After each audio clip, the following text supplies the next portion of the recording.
Of class 8. Today we will begin our new chapter. Chapter number 8, Indian education system under colonial rule. Colonial rule, colony वाला जो rules था उसके बारे में era के बात कर रहा है. और Indian education system, as you know by name that India में क्या एजुकेशन सिस्टम था उस टाइम का हम आप कवर करेंगे. लेट्स बिगिन में you have one para and question and answers. After conquest of terrorists and control over revenues, the British in India felt that they had a cultural missing. They had to civilize the natives and make them good subjects. जब यहाँ पर उन्होंने अपने control पा लिया, territories दे दिए, तब British को ऐसा फील हुआ कि यहाँ के लोगों को थोड़ा सा सिविलाइज करना पड़ेगा, यानी इन लोगों को मैनर्स टाइप्स के कुछ सिखाने पड़ेंगे, यानी अपने ढांचे में ढालने का कोशिश बोल सकते हैं. One of the best way to achieve this motive was through beginning changes in the education system. उन्होंने क्या किया इसमें, इस चीज़ को लाने के लिए कि इन लोगों को क्या करें, अपने जैसा बना सके, इसलिए इन्होंने एजुकेशन सिस्टम में चेंज किया. Who are being the relative natives in the given stranger? आपको यहाँ पे नेटिव्स किसे बोला गया है, तो नेटिव्स किसे बोला गया है, इंडियंस को obviously. Who according to you can be considered as good subjects? Good subjects यानी इंडियन कल्चरल्स, और आपको यहाँ आपको बनी जाएंगे, आई थिंक सो. अब हम नेक्स्ट आते हैं. लेट्स फाइंड आउट में क्या है. Read the given passage on education and discuss why Gandhi said that the British had cut the beautiful tree of education in India. What was the motive of the British behind the changes in the traditional education system of India. आपको ये paragraph read करना है. इस passage में जो British Gandhi ji बोल रहे हैं ब्रिटिश के बारे में कि उन्होंने हमारे जो मूल थी, हमारी एक ब्यूटीफुल ट्री थी एजुकेशन की, इसको काट दी, और उन्होंने ऐसा क्यों किया ब्रिटिश के, इसके पीछे क्या मोटिव्स थे, ये आपको बताने. देखते हैं इस पैरा में क्या लिखा है. Before the British came to India, pathshalas, madrasas and gurukuls were 3 institutes of source of traditional knowledge systems in India. पहले जब ब्रिटिश आए उससे पहले जो पाठशाला थी, मदरसे थे, गुरुकुल्स थे, ये सारी जगह होती थी नॉलेज पाने की, और ये बहुत ज़्यादा सिग्निफिकेंट रोल निभाते थे इंडियन कल्चर में. This institution nurturised the cultural of traditional communities of the country. The account of Greek or Chinese traveler described the universities of Nalanda and Takshila as the institutes of our higher education. और ये basic ज्ञान तो यहाँ से प्राप्त कर लेते थे. इसके बाद जो आगे की जो हमें सोर्स से पता चला है, जो चाइनीज़ ट्रैवलर थे जो इंडिया घूमने आए थे, उन्होंने अपनी किताबों में ये छापा है कि यहाँ पर अपर एजुकेशंस के लिए यानी हायर एजुकेशंस के लिए यहाँ पर तक्षशिला और नालंदा का यूनिवर्सिटीज़ बनाई गई है. तो इसके बारे में हमें इस सोर्स से पता चला था. In the round table conference in 1931, लेकिन ब्रिटिश ने क्या किया, ट्रेडिशनल एजुकेशन सिस्टम को तोड़ दिया इंडिया के, और अब होती है राउंड टेबल कॉन्फ्रेंस 1931 में. गांधी जी, ये राउंड टेबल एक ऐसी कॉन्फ्रेंस है जो मुस्लिम कमेटी की हुआ करती थी, और मुस्लिम सॉरी बोल रही हूँ मैं, इंडियन कम्युनिटीज़ की हुआ करती थी. महात्मा गांधी इसमें स्पीचेस दे रहे हैं. वो कहते हैं the beautiful tree of education was cut down by you British.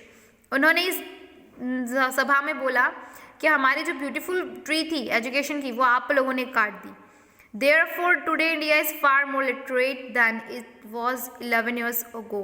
इसी कारण आज इंडिया इतना इलिटरेट है, इतने अनपढ़ ज़्यादा हो गए हैं, जो 100 साल पहले हुआ करते थे वैसे हो गए. The British parliament Philip Hartog strongly, और उन्होंने जो हार्टलैक थे उन्होंने डायरेक्ट बोल दिया महात्मा जी को कि आप इस चीज़ को साबित कीजिए. Later after independence, Dharampal the well known Gandhi and proved Gandhi ji's point. इसके बाद जब इंडिपेंडेंस हुआ तब धर्मपाल ने ये चीज़ को प्रूव करके बताया कि एक बहुत ही ब्यूटीफुल ट्री हुआ करती थी हमारी एजुकेशन की, जो वट वृक्ष बोलते हैं, जिसके अंदर हम ज्ञान की प्राप्ति करते थे, उसे आपने अपने सभ्यता में ढाल दिया.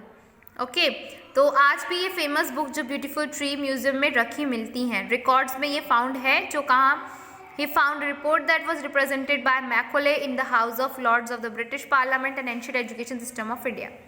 और मैकोले ने ये वाली जो बुक थी इसे ब्रिटिश पार्लियामेंट में रख दी कि एंशिएंट एजुकेशन का ये बहुत ज़्यादा विरोध किया गया था. While presenting this information, Macaulay had said, If British government want to capture India, they had to have destroyed their wealth, unity and diversity. And that is possible only if they destroy the education system of India.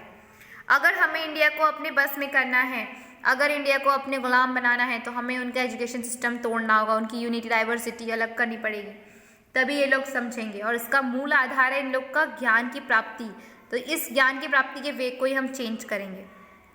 और अब हम इस बारे में जानेंगे कि कैसे सारे लोगों के व्यूज़ बढ़े और ब्रिटिश के खिलाफ उन्होंने आवाज़ उठाना सीखा, और कैसे नेटिव्स ने खुद अपने आप को शिक्षित किया। View of orientalist and Anglicist. After the acquisitions of political power in India, the British East India Company officials took little interest in the education of the Indian natives.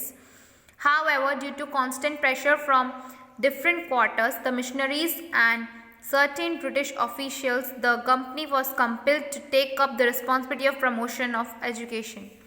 यहाँ पे क्या हुआ कि जब पॉलिटिकल पावर बढ़ी, India के ऊपर दबाव बढ़ा गया, ब्रिटिश ईस्ट इंडिया कंपनी जब इंडियन नेटिव्स के अंदर ज़्यादा ही मतलब इंडिया के अंतर्गत एजुकेशन सिस्टम में ज़्यादा इंटरेस्ट लेने लग गई, तो ऊपर से जो बोलते हैं कांस्टेंट प्रेशर उनके ऊपर आने लगा। किसका आने लगा? ईस्ट इंडिया कंपनी कहाँ की थी? ब्रिटेन की थी। तो ब्रिटिश लोग इस पर ऑफिशियली दबाव डाल रहे थे कि आप किसी के एजुकेशन सिस्टम को ऐसे चेंज नहीं कर सकते। तो यहाँ पर उन्हें रिस्पॉन्सिबिलिटी लेनी पड़ी कि एजुकेशन की हम लोग लेंगे रिस्पॉन्सिबिलिटी, यहाँ पर सही एजुकेशन ही देगा। यहाँ पर अब हुआ क्या, ये आप रीड कर लेना, मैं आपको हिंदी में समझा देती हूँ, बहुत लंबा हो रहा है वीडियो। यहाँ पे अब क्या हुआ कि ये पॉइंट जब देखा गया आपके बहुत ज़्यादा प्रमोशन बढ़ रहा है कि इंडिया में, फिर ना दो चीज़ के ऊपर डिबेट होने लग गई। डिबेट क्या हुई कि अब यहाँ पर शिक्षा नीति दो आ गई। एक जो वेस्टर्न लोग लाए, वो लोग बोलते हैं कि यहाँ इंग्लिश सिखाओ, इंग्लिश सिखाने से अच्छी कम्युनिकेशन पावर बढ़ेगी, इन लोगों को ऑफिशियल वर्क हम करवा पाएंगे अपने जो, क्योंकि देखो ये लोग लेबर वाले काम तो कराते थे पहले से, लेकिन अगर कोई ऑफिशियल काम कराना रहता था तो उन लोगों को नहीं बनता था इतना ज़्यादा, उन लोगों की भाषा समझ में नहीं आती थी, ठीक है। तो उन लोगों को कम्युनिकेशन में दिक्कत जाती थी। बहुत कम लोग हुआ करते थे उस टाइम जो बैरिस्टर या कहीं जाकर पढ़ाई कर आए तो वो इंग्लिश प्रॉपर्ली बोल पाते और समझ पाते।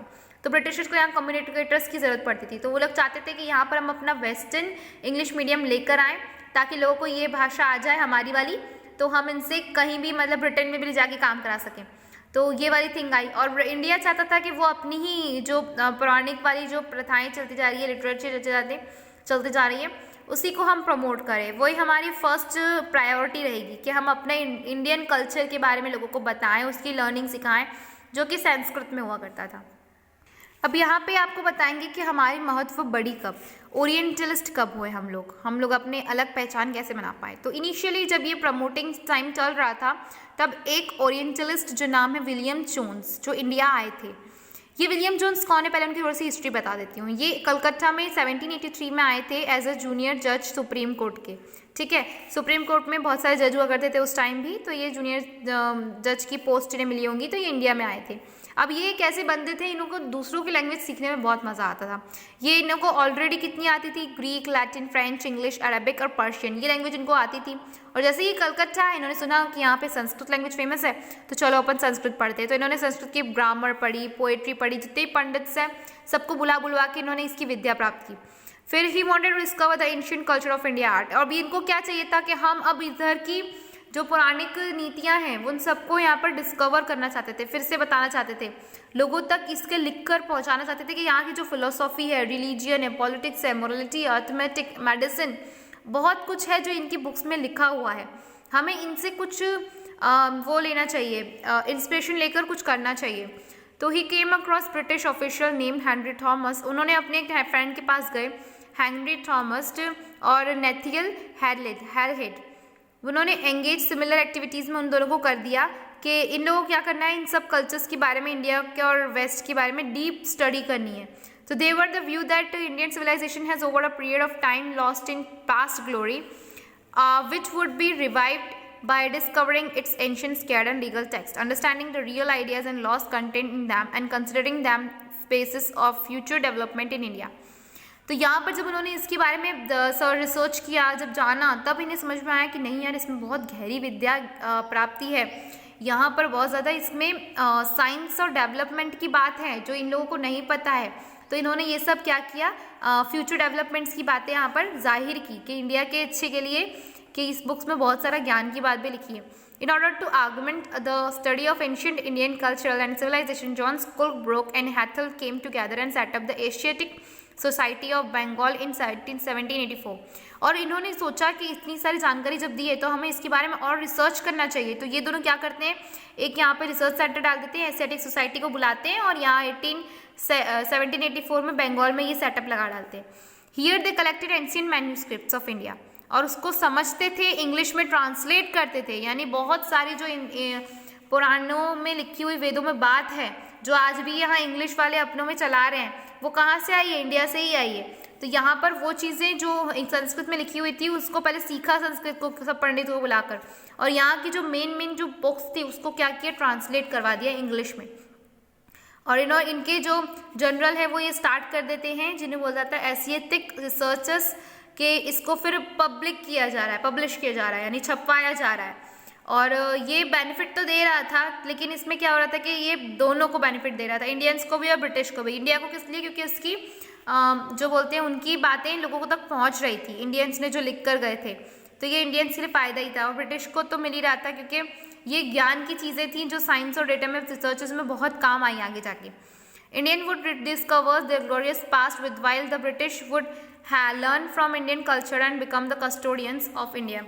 यहाँ पर क्या हुए कि इन लोगों ने जब जाना तो ये लोग कस्टोडियंस बन गए, ब्रिटिश लोग, कि अब हमें इसको संभालना है। कस्टोडियन एक वो होता है जो इसकी रिस्पॉन्सिबिलिटी लेता है कि हम इसको प्रोटेक्ट करके रखेंगे, तो इंडियन कल्चर के ये कस्टोडियन बन जाते हैं।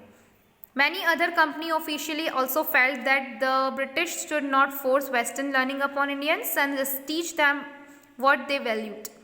यहाँ फिर कंपनी ऑफिशियली डिक्लेयर कर देती है कि नहीं, अब हम अपनी यहाँ पर ज़बरदस्ती नहीं थोपेंगे भाषा, यहाँ हम इंडिया की वैल्यू को जानेंगे कि इंडियंस किसको ज़्यादा मान्य देते हैं, यानी किस में उनका इंटरेस्ट है, वही लैंग्वेज वो सीखें और उसी में आगे बढ़ें। They propose established educational institutes to promote the study of ancient Indian texts and teach Sanskrit and Persian literature and poetry। फिर उन्होंने यहाँ पे एस्टेब्लिशमेंट किए एजुकेशन के सिस्टम के इंस्टीट्यूशंस की, जहाँ पर उन्हें लिखना पढ़ना संस्कृत सिखाया जा रहा था और पर्शियन लैंग्वेज दोनों साइड सिखाई जाती थी। पहले क्या कर रहे थे ये लोग, सिर्फ इंग्लिश मीडियम के पीछे भाग रहे थे, लेकिन जब इन्हें पता चली इंपॉर्टेंस इसकी तो इन्होंने बोला हम दोनों को रखते हैं compulsory. This they felt would help the British to earn respect from Indians. ये इसलिए कहा, वॉरेन हेस्टिंग उस टाइम पे बहुत सोचते थे इस बारे में कि हमें इंडिया के लिए कुछ करना चाहिए, तो उन्होंने क्या किया, एक मदरसा फाउंड किया कलकत्ता में, जहाँ पर उन्होंने अरबिक, पर्सिक और इस्लामिक लॉ के बारे में पढ़वाना शुरू किया। 1781 की बात है। तो ये वॉरेन हेस्टिंग अच्छे इंसान थे, वो क्या चाहते थे कि हाँ वो लोग हमारी रिस्पेक्ट करें, जो इंडियंस है वो हमें ऐसे ना देखें कि हम उनको बिल्कुल गुलामों की तरह रख रहे हैं। सो ये जो मैंने अभी बताया मदरसा फॉर्म किया। फिर 1791 में जॉथम डुकन ने, जो गवर्नर थे बॉम्बे प्रेसिडेंसी के, एक संस्कृत कॉलेज जो बनारस में आज के टाइम पे वाराणसी में बनवाया, जहाँ पर संस्कृत की पढ़ाई होगी। ये वीडियो यहीं ख़त्म करते हैं। आपको होमवर्क वही लेट्स फाइंड आउट है। मिलते हैं नेक्स्ट क्लास में। Good bye all students.